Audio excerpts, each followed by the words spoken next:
My daughter ignored my call for help.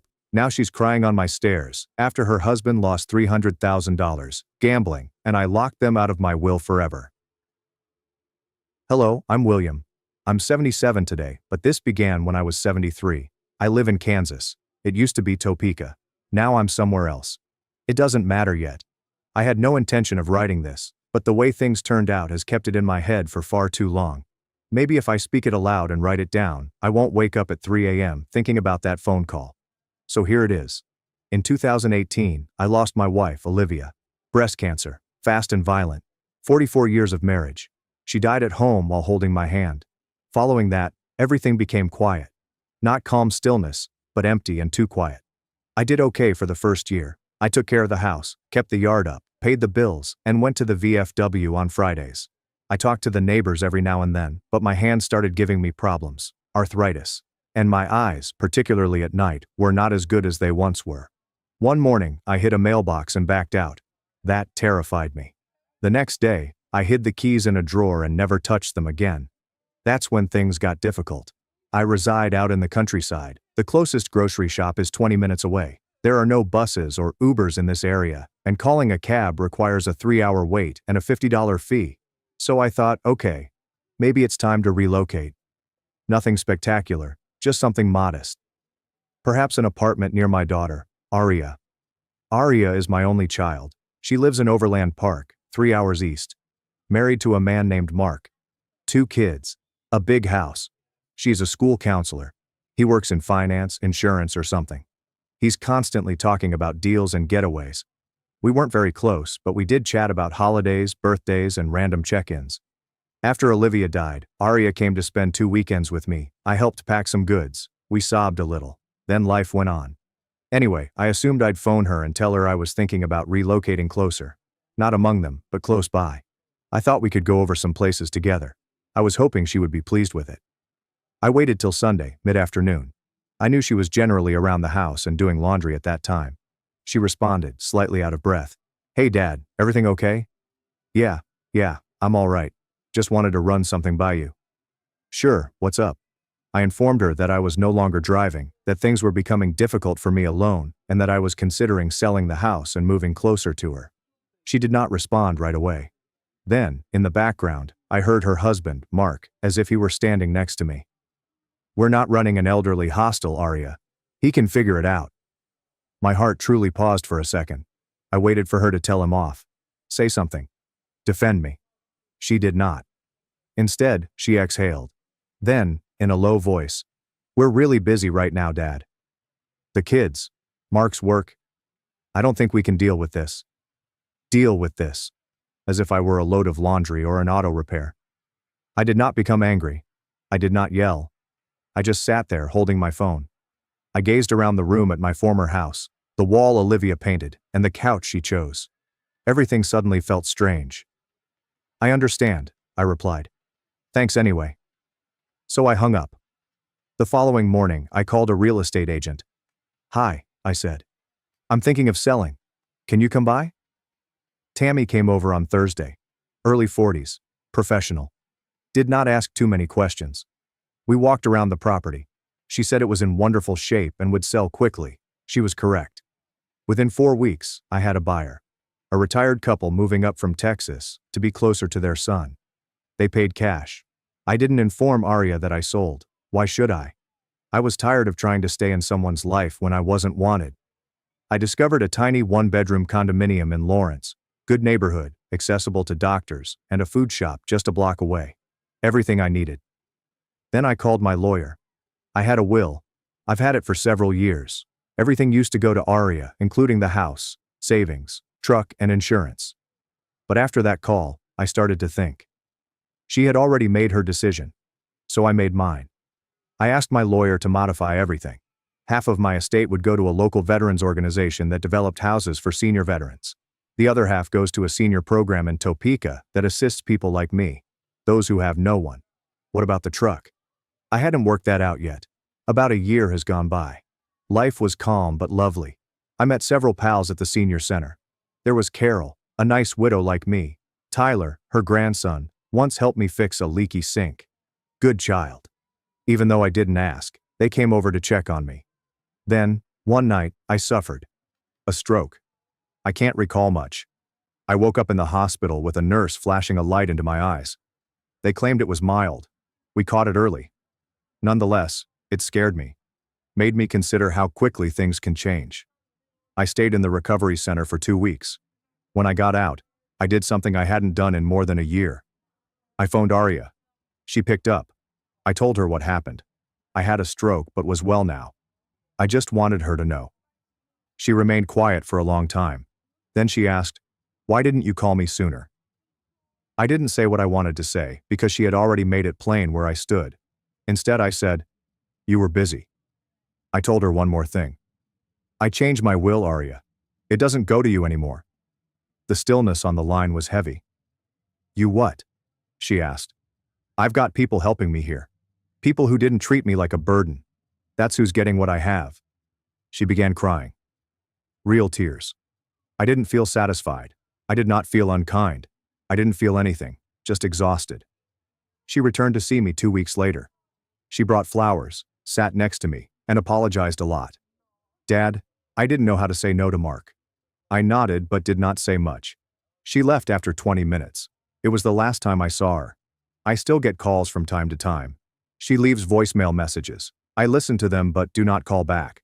I'm not finished with the story yet, because what I did next, what I planned, well, let's just say that when the estate lawyer completed the final arrangements, everyone was surprised. Things settled back down after Aria's visit. I returned to my regimen, which included doctor's appointments, breakfast at the same cafe, and Wednesday trips to the senior center. Carol continued to check on me. Her grandson Tyler began driving me to appointments. He rejected gas money. I just said, "You remind me of my granddad." I was healing physically. Mentally, however, I was carrying weight. Not quite hate, but rather something incomplete. 3 months have gone by. Then came the letter. It came from Mark. Typed. Not even handwritten. "William, I think there's been a misunderstanding. We'd like to revisit the will. Aria was very emotional during your last conversation, and I believe she may not have expressed herself clearly. We've always cared about your well-being. Let's meet for dinner sometime and talk about how to move forward as a family." There is no apology or ownership, only corporate-sounding bullshit. I didn't respond. 2 weeks later, Aria called. I responded this time. "Dad," she whispered, "please." Mark was out of line before. "I know that, but we're trying. The kids want to see you." That part made my chest ache slightly. I hadn't seen my grandchildren in nearly 2 years. I didn't say no, and I didn't say yes. She tried again. "We were thinking maybe you could move into one of those assisted living places near us. We could visit on weekends." I nearly laughed. They wouldn't let me live near them before, but now that they smelled money, they were willing to place me somewhere close. As long as they didn't have to deal with me themselves, I said, "I'll think about it." But what I did next was phone my lawyer again. "Can we make the estate even tighter?" I said. "Bulletproof it." He answered, "Yes." We rebuilt it so tightly that not even a team of hungry sharks could get through it. I gave Tyler my truck. Not in the will. Just signed the title over. "Are you serious?" he asked, his eyes wide. "Dead serious," I informed him. "You've done more for me in 6 months than some people have in a lifetime." Carol found out and wanted to send me a casserole as a thank you. I told her she could express her gratitude by allowing me to teach her how to play poker next Thursday. Then another twist happened. I was in my apartment when I received a call from the front desk. A woman was below and asked to come up. She did not provide her name. I told them no. 2 hours later, I had a knock on my door. It was Aria. No makeup, and hair pulled back. It looked like she hadn't slept. "I'm sorry," she murmured the moment I answered the door. "I should have never let him talk to you that way." She walked inside without waiting. "Dad, I'm scared. We're in trouble. Mark lost a lot of money on some deals. He won't admit it, but I think he's close to bankruptcy." There it was. The actual cause. She attempted to hug me. I did not move. "I'm not here for the money," she muttered. "I swear, I messed up." I sat down. Let her speak. She cried. They told me about how their house was underwater. Mark had been gambling. Yes, gambling. And attempting to conceal it behind investment losses. "How much did he lose?" I inquired. "Over 300,000. I let out a low whistle. She flinched. I did not say anything for a while. I just stared at the television. It was not on. Did you come here to ask me for help? I inquired. She looked away. No, she replied. Not exactly. I nodded, got up, went to the kitchen and poured myself some water. Arya, I responded. I spent my whole life protecting you, giving you everything I had. When I needed help, all I asked was to be near you. Not to live with you, not to borrow money, just to not be so alone. She began crying again. I did not stop her. I don't know if I'll forgive you, I told you. Not yet. Maybe not ever. I know, she whispered. Then she departed. The following morning, Mark called. I didn't respond. He left a voicemail. He said he wanted to clarify the air. 2 days after that, I learned something new. Mark was attempting to contact my lawyer. He really went up to the firm's office and requested a meeting to discuss family adjustments. The receptionist shut him down. My lawyer phoned me right away. You were right to lock this down, he told me, and now I knew for certain. This was not about guilt, it was about greed. But I wasn't finished yet. I had one more idea, one more move, and it would ensure they never saw a penny, but they would realize what they had lost. 2 weeks after Arya's visit, I had a tap at my door. It was Carol. She had a troubled expression. You might want to sit down, she said. I just ran into your daughter at the pharmacy. I raised an eyebrow. What was she doing here? She was asking the pharmacist about your prescriptions. That struck me wrong. I never told Arya the name of my drugstore. I never told her anything about my medications. She had not paid me a single visit while I was recovering from the stroke, so why was she now concerned about my prescriptions? She said she was checking for dangerous interactions in your meds, but she wasn't subtle. It sounded more like she was digging for information. I thanked Carol and sat with it for the remainder of the afternoon. Around 6 p.m., I called my pharmacy and asked them to place a privacy lock on my file. I also gave them a list of people who were not to receive any information about me under any circumstances. Arya and Mark were at the top of the list. The next day, I received a call from the building manager. He stated that someone had attempted to interview me in the lobby about my health, whether I had visitors, and whether I had any relatives registered in case of emergency. Didn't give her any info, he shared with me, but I thought you should know. They were circling, not because they missed me, but because they hoped I'd die and leave the vault open. What they didn't realize is that I wasn't just locking it. I was turning the damn thing into a minefield. That week, I met with my lawyer again. I asked him what the legal alternatives were for leaving a video statement as part of my estate's execution. He smiled and remarked, "Very possible. We got everything set up. We recorded it in his office. One take. No script. Just me looking at the camera. I did not yell or insult. I just lay it all out. What happened when I asked for help, what I heard Mark say in the background, what Arya didn't say, what happened next, and why I took those decisions. Then I said this. If you're watching this, it means I've left, and it's too late to pretend.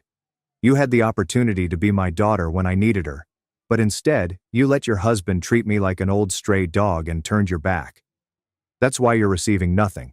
No money, no assets, no second chances. The people who came through for me when it mattered. That's where it all went. You'll get a letter, and that's all." I leaned forward, glanced at the camera, and said, "Next time someone asks you for help, I hope you think about this moment. I hope it sticks." 1 month later, I received a parcel from an unknown sender. Inside was a slick flyer for a fake-looking wellness center in Overland Park. Private elder care. Monthly rates are in the 5 figures. Nice logo. Excellent images. A leaflet that appeared more like a country club advertisement than a care facility. Tucked within was a handwritten note. If you're still seeking, this could be a nice fit. We would help with the deposit, Mark and Arya. They didn't even sign it, love, just names. I did not respond. Instead, I made an additional move. I called a local journalist who writes a short column about elder care, family estrangement, and end-of-life planning. I told him my entire tale. I didn't mention the names, but I did tell him about the town, the specifics, and what I did with my estate. He turned it into a post called, "What My Daughter Taught Me About Dying Alone and Living on My Terms." It gained steam, got picked up on Facebook, shared hundreds of times. The senior center displayed it on their wall. The veterans group made duplicates for their waiting room. Tyler stopped by and said, "Sir, you kind of went viral." I just nodded. A week later, I received a voicemail from Aria. Her voice was shaking. "Dad, I read the article. Someone forwarded it to me. I didn't know you were going to do something like that." This told me everything. She was not sad I had lived it. She was upset that others knew about it. "I just want to talk," she explained. "Please call me back." I did not. Because I wasn't finished yet. I had one final surprise planned. Something she didn't see coming. Not only for her, but also for Mark. And once everything was in motion, they would know exactly how it felt to be viewed as a problem. I began receiving letters about a month after the piece went viral. I also have emails, albeit I don't use them very often. Messages from strangers, some senior people, some are younger. "Thank you for speaking the truth, for speaking up when nobody else would." One mom reported that her daughter stopped phoning her after her first heart surgery. Another dad claimed his kid simply came to inquire about inheritance. It dawned on me how many people go through the same experience I did. Forgotten, pushed off, and used. That's when I made my last move. See, I never informed Aria about the foundation. After I amended my will, I began working on something with my lawyer and a buddy from the senior center who used to be a nonprofit accountant.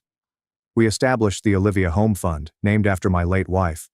It's a private charitable trust established to help elderly persons who have been abandoned by their families. We made it public only a few months ago.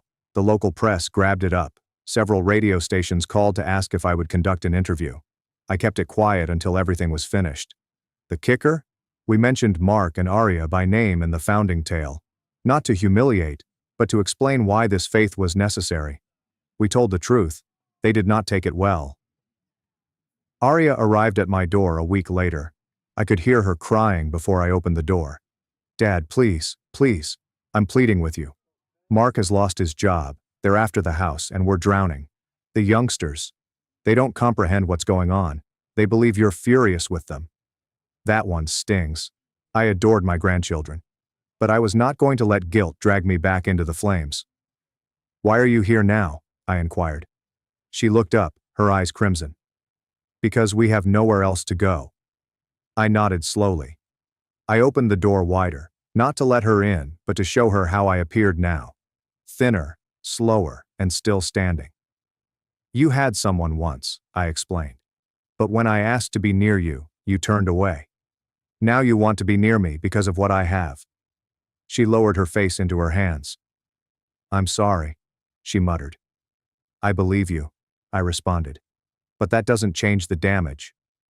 Then I told her something that required every ounce of fortitude I had. "I'm giving one last donation. It's already been approved. A $200,000 grant to a local program that helps single mothers take care of their elderly parents." Her head jolted upwards. "Wait, what?" "Not for you," I replied. "It's for women who did what you didn't. Women who made room." She broke right there on the stairs. I allowed her to cry, but I did not soothe her. Because it was no longer my mission to save her. My job was to protect the man I'd left to become.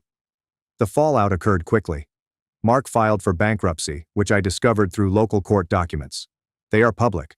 Their residence was slated for foreclosure. Aria had to move in with her in-laws, whom she had always described as domineering and cold. I don't rejoice in their anguish, but I don't feel awful either. They were never intended to be punished. They were supposed to learn. And they did. I received a card from my granddaughter Isabella 6 months later. Only a drawing and a note. "Mom thinks you're mad. I miss you." That was the only thing that broke me. I keep the card in my drawer. Perhaps one day I'll contact her directly.